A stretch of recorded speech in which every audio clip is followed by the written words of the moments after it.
नमस्कार दोस्तों, आप सभी का जहांगीर क्लासेज ऑफ अड्डा पे स्वागत है। मैं हूं जितेंद्र कुमार। आज हम एक नए शानदार टॉपिक के साथ शुरुआत कर रहे हैं जिसका नाम है inverse of square matrix. Let's say हमारे पास कोई दो मैट्रिक्स हैं, एक मैं मान लेता हूं ए, दूसरी है बी। मैं लिख रहा हूं if A and B are two square matrix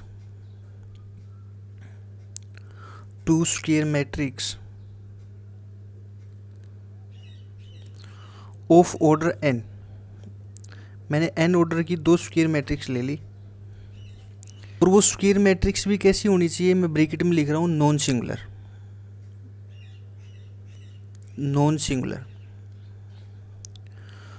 singular matrix क्या होती है? जिसका डिटर्मिनेंट नॉट इक्वल टू क्या हो, बताओ, जीरो हो। यदि हमारे पास किसी भी मैट्रिक्स का डिटर्मिनेंट जीरो आ जाए तब हम उस केस में उसका इन्वर्स फाइंड नहीं कर पाएंगे, हम वही क्वेश्चन को स्टॉप कर देंगे। यदि हमारे पास किसी भी मैट्रिक्स का determinant not equal to zero आता है तब हम उस मैट्रिक्स का इन्वर्स फाइंड कर पाएंगे।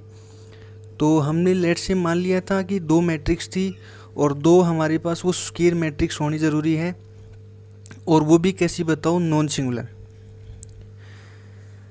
लेट से मैं मान लेता हूँ A B is equal to B A, और इज इक्वल टू हमारे पास है I N.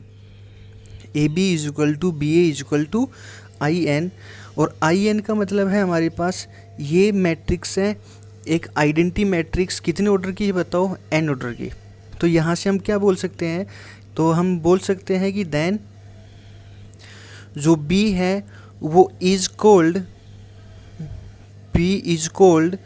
The inverse of A, the inverse of A। और हम उसको कैसे लिख सकते हैं?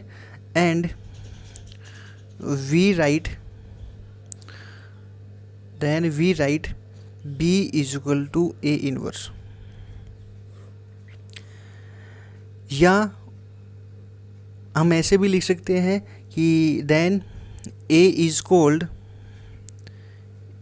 कॉल्ड द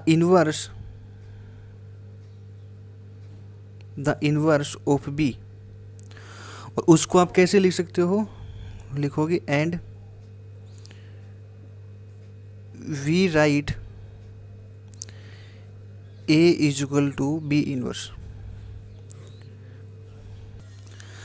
अब हम पढ़ेंगे कि working step for finding the inverse of A square matrix. हमें कौन कौन से स्टेप काम में लेने हैं जब हम किसी भी एक स्क्वायर मैट्रिक्स का इनवर्स फाइंड करते हैं। तो जो फर्स्ट नंबर पे स्टेप है वो आपको ध्यान रखना है कि जो मैट्रिक्स है वो हमेशा एक स्क्वायर मैट्रिक्स होनी ज़रूरी है। तो आप लिखोगे matrix should be a square matrix.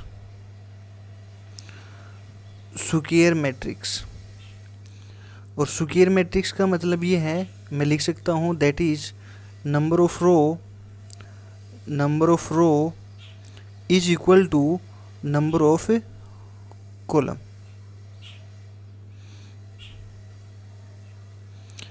तो जो पहला स्टेप हमें यूज करना है वो स्टेप ये है कि वो मैट्रिक्स है वो हमेशा कैसी होनी चाहिए, बताओ, एक स्क्वायर मैट्रिक्स। और स्क्वायर मैट्रिक्स क्या होती है? जिसमें number of row is equal to number of column. उसके बाद मुझे जो सेकंड स्टेप है वो ध्यान रखना है कि उस स्क्वायर मैट्रिक्स का डिटर्मिनेंट है वो हमारे पास नॉन सिंगुलर होना ज़रूरी है। यदि उस मैट्रिक्स का डिटर्मिनेंट हमारे पास जीरो आ जाता है तो वो मैट्रिक्स हमारे पास एक सिंगुलर मैट्रिक्स होगी। हम सिंगुलर मैट्रिक्स का इन्वर्स कभी भी फाइंड नहीं कर सकते। तो ये आपको सेकंड स्टेप में ध्यान रखना है। तो मैं लिख रहा हूँ कि determinant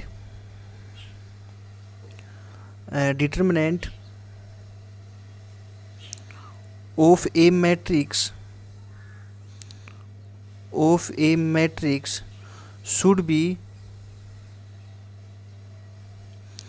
should be non singular non singular, और नॉन सिंगुलर का मतलब क्या है, मैं लिख देता हूँ, नॉन सिंगुलर मीन जिसका डिटरमिनेंट नॉट इक्वल टू 0। तो मुझे जो सेकंड स्टेप है वो ध्यान रखना है कि किसी भी मैट्रिक्स का डिटरमिनेंट है वो कैसा होना ज़रूरी है, बताओ, नॉन सिंगुलर। नॉन सिंगुलर का मतलब है जिसका डिटरमिनेंट नॉट इक्वल टू 0 हो। तो ये हमारे पास सेकंड स्टेप होगा किसी भी मैट्रिक्स का इन्वर्स फाइंड करते हैं तब।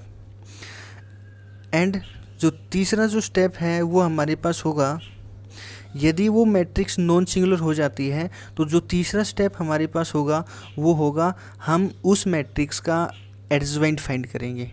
फिर आप क्या करोगे, find out the adjoint of A matrix. फिर उसके बाद मैं उस मैट्रिक्स का क्या फाइंड करूँगा, बताओ, एडजॉइंट। और यदि हमारे पास एडजॉइंट आ जाएगा तब हम इन्वर्स कैसे निकालेंगे किसी भी एक स्क्वायर मैट्रिक्स का। तो आप लिखोगे इन्वर्स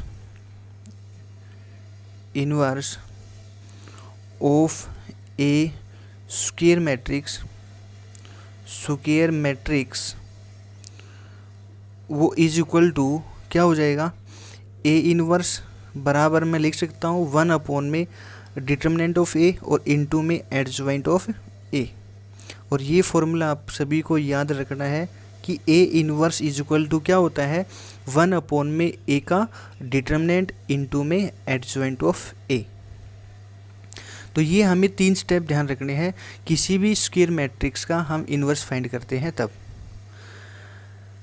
अब इसकी कुछ प्रॉपर्टी है, वो प्रॉपर्टी आपको ध्यान रखनी है। तो अब प्रॉपर्टी हम 1 बाय 1 डिस्कस कर रहे हैं, तो आइए देखते हैं उन प्रॉपर्टी को। तो लिखोगे यहाँ पे प्रॉपर्टीज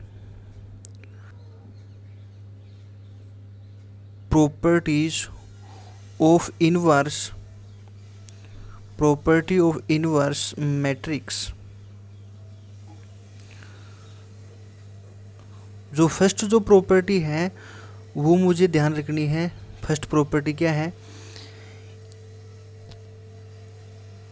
कि मैं किसी भी एक स्क्वायर मैट्रिक्स का ट्रांसपोज करूं और ट्रांसपोज का मैं इन्वर्स निकालता हूं, वो हमेशा बराबर मिलेगा मुझे ए का इन्वर्स और उस इन्वर्स का क्या कर दो, बताओ, ट्रांसपोज। तो मुझे फर्स्ट प्रॉपर्टी क्या ध्यान रखनी है, किसी भी मैट्रिक्स का मैं ट्रांसपोज और उस ट्रांसपोज का मैं इन्वर्स फाइंड करता हूँ, वो हमेशा इक्वल मिलेगा उसी मैट्रिक्स का इन्वर्स निकाल के और उसका मैं क्या कर दूँ, बताओ, ट्रांसपोज। एंड जो सेकंड प्रॉपर्टी है वो हमारे पास है, किसी भी दो मैट्रिक्स का प्रोडक्ट का इन्वर्स वो हमेशा बराबर मिलेगा कि product of their inverse but in the reverse order. Means B का इन्वर्स और ए का इन्वर्स रिवर्स ऑर्डर में हमेशा लिखना आपको। जैसे यहाँ पे आपके पास दो मैट्रिक्स हैं ए बी, तो सबसे पहले आप लिखोगे बी का इन्वर्स, उसके बाद लिखोगे ए का इन्वर्स। सपोज करो आपके पास 3 मैट्रिक्स होती स्क्वायर ए बी एंड सी, तब वहाँ क्या करते आप, पहले सी का इन्वर्स, उसके बाद बी का इन्वर्स, उसके बाद ए का इन्वर्स। तो ये हमारे पास है सेकंड प्रॉपर्टी। आइए हम इसके बाद तीसरी प्रॉपर्टी देखते हैं।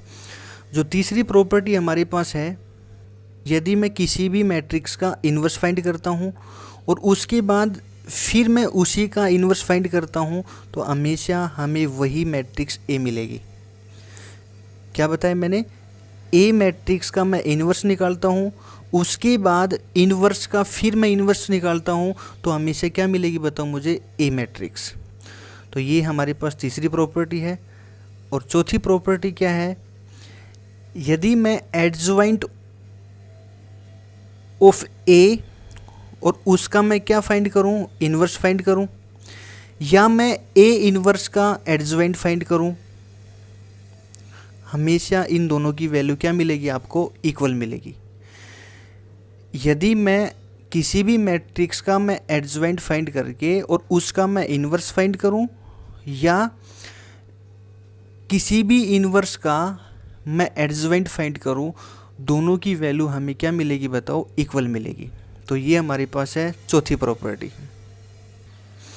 उसके बाद जो पांचवी प्रॉपर्टी है वो हमारे पास है, किसी भी इन्वर्स का डिटर्मिनेंट वो हमेशा बराबर होता है डिटर्मिनेंट का इन्वर्स के।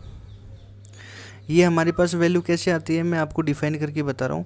जैसे हमारे पास ये लिखा हुआ था ए इन्वर्स उसका डिटर्मिनेंट, ए इन्वर्स उसका डिटर्मिनेंट, तो इसको मैं ऐसे लिख सकता हूँ 1 में डिटर्मिनेंट ऑफ ए। और फिर बताओ इसकी पावर कितनी है, 1, तो ये नीचे से ऊपर जाएगा, पावर कैसी हो जाएगी, नेगेटिव। तो ए का डिटर्मिनेंट इसकी पावर कितनी होगी बताओ, -1। तो यहाँ से हमें क्या मिला, जो ए का इन्वर्स का डिटर्मिनेंट वो बराबर मिलेगा डिटर्मिनेंट ऑफ ए का इन्वर्स। ये हमारे पास प्रॉपर्टी नंबर 5 है। तो ये थी हमारे पास प्रॉपर्टी। अब जो एक्सरसाइज है 5.2 के जितने भी क्वेश्चन होंगे वो हम इसकी नेक्स्ट वीडियो में सोल्व आउट करके आपको मैं सेंड कर दूंगा।